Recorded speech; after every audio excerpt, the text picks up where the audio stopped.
Assalamualaikum warahmatullahi wabarakatuh.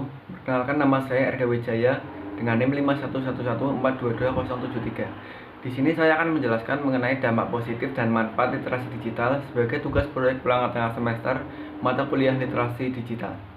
Di dalam mata kuliah ini, kita mempelajari beberapa materi yang berguna agar kita menjadi bijak dalam menggunakan teknologi dan mampu bersaing dalam memanfaatkan teknologi yang ada saat ini. Beberapa materi diantaranya adalah dampak positif dan negatif kemajuan teknologi. Menurut saya, dampak perkembangan teknologi bagi kehidupan sangat membantu mobilitas kerja, serta menyederhanakan alur kegiatan yang ada. Dan menurut saya, dampak positif bagi perkembangan teknologi lebih dominan walaupun dampak negatif tetap ada. Dampak positif yang dapat terasa seperti mobilitas pendidikan yang tetap berjalan di masa pandemi lalu, di mana penggunaan teknologi memudahkan dan memungkinkan pembelajaran tetap berjalan dengan baik. Selain itu, perkembangan teknologi yang ada saat ini dapat membuka mindset anak muda yang dapat berkarya dan menghasilkan dari platform yang sedia. Dampak negatif juga dirasakan di mana banyaknya keluhan terkait pengurangan tenaga kerja besar-besaran karena digantikan dengan teknologi terkini yang dapat menurunkan harga modal perusahaan dan lain sebagainya. Yang selanjutnya adalah konsep dasar IoT dan Big Data. Dunia yang semakin maju dalam bidang teknologi, di mana segalanya terkoneksi. Big Data dan IoT saling terhubung satu sama lain. Dalam transformasi IoT, Big Data berperan penting untuk mengoptimalkan manfaat dari perangkat terkoneksi. Oleh karena itu, Big Data dan IoT dapat mempercepat transformasi IoT dalam memungkinkan penggunaan untuk mengambil manfaat secara optimal dari perangkat terkoneksi internet. Yang selanjutnya adalah konsep dasar Artificial Intelligence. Artificial Intelligence menciptakan kemajuan yang sangat menakjubkan dalam kehidupan manusia. Upaya memajukan konsep kecerdasan buatan hingga 20 tahun terakhir tersebut berhasil menciptakan beberapa inovasi luar biasa. Hasil inovasi tersebut sudah dikenal banyak orang, termasuk Big Data, kendaraan otonom, dan juga berbagai penelitian medis. Teknologi tersebut hanyalah beberapa contoh penerapan luar biasa dari hasil pengembangan Artificial Intelligence. Konsep dasar Artificial Intelligence dibagi menjadi 3 bagian, yaitu pembelajaran mesin atau machine learning, pembelajaran dalam atau deep learning, dan jaringan syaraf tiruan atau neural network. Ketiga konsep dasar tersebut sangat penting untuk perkembangan Artificial Intelligence, sehingga dapat memungkinkan sebuah robot, hardware, ataupun software agar dapat berpikir maupun bertindak dengan dinamis di luar kode yang telah diinput.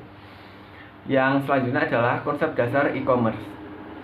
E-commerce secara umum dapat diartikan sebagai transaksi jual-beli secara elektronik melalui media internet.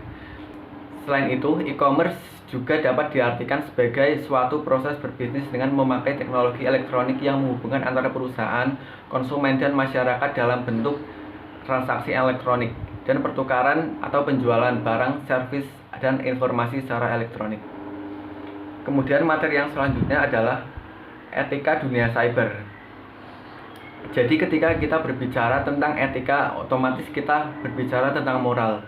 Moral di sini adalah moral dalam artian tentang bagaimana kita hidup berdampingan dengan dunia maya pada zaman sekarang, di mana ilmu pengetahuan dan teknologi super canggih. Etika atau moral ini sifatnya tidak tertulis maupun sudah sepantasnya kita dapat memahaminya tentang aturan tersebut. Sehingga ketika cyber adalah suatu aturan tidak tertulis yang berlaku pada pengguna dunia maya yang harus dimengerti dan dipatuhi. Kemudian yang selanjutnya adalah aturan hukum tentang informasi dan transaksi elektronik. Aturan hukum yang mengatur informasi dan transaksi elektronik biasanya dikenal dengan hukum teknologi informasi atau hukum teknologi. Di berbagai negara ada undang-undang dan regulasi yang ditetapkan untuk memberikan kerangka kerja hukum bagi pengguna dan pengelolaan informasi elektronik.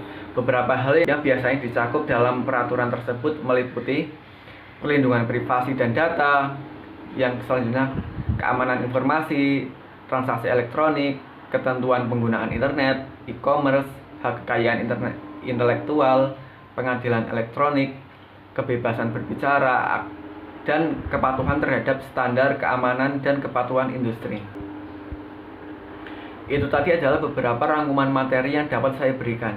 Selanjutnya, materi kuliah literasi digital memiliki dampak positif dan manfaat yang signifikan dalam era di mana teknologi informasi dan komunikasi menjadi bagian integral kehidupan sehari-hari. Berikut ini saya rangkum beberapa dampak positif dan manfaat dari mata kuliah literasi digital.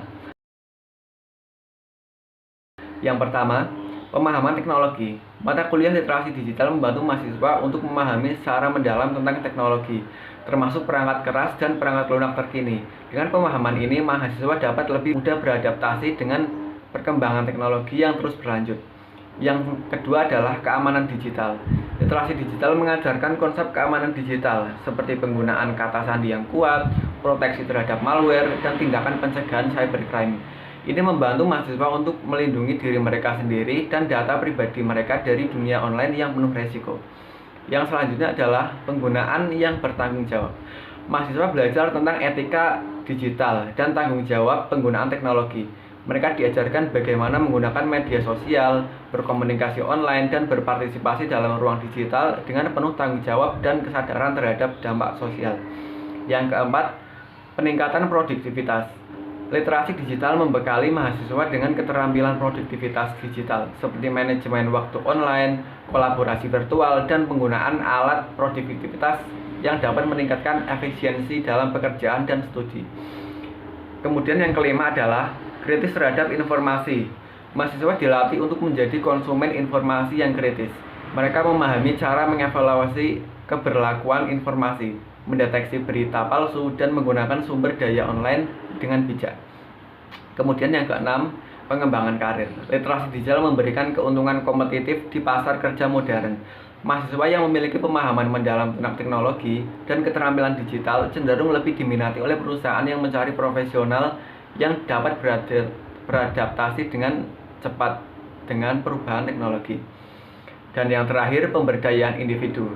Mata kuliah ini memberikan mahasiswa kepercayaan diri dan kemampuan untuk aktif berpartisipasi dalam ekosistem digital. Mereka dapat berkontribusi secara positif dalam dunia online dan membentuk pengalaman digital mereka sesuai dengan nilai-nilai positif. Dengan demikian, mata kuliah literasi digital tidak hanya mempersiapkan mahasiswa untuk menghadapi tantangan dunia digital saat ini, tetapi juga memberikan fondasi yang kuat bagi pengembangan pribadi dan profesional mereka. Baik, itu saja yang dapat saya sampaikan. Kurang lebihnya mohon maaf. Wabillahi taufiq wal hidayah. Wassalamualaikum warahmatullahi wabarakatuh.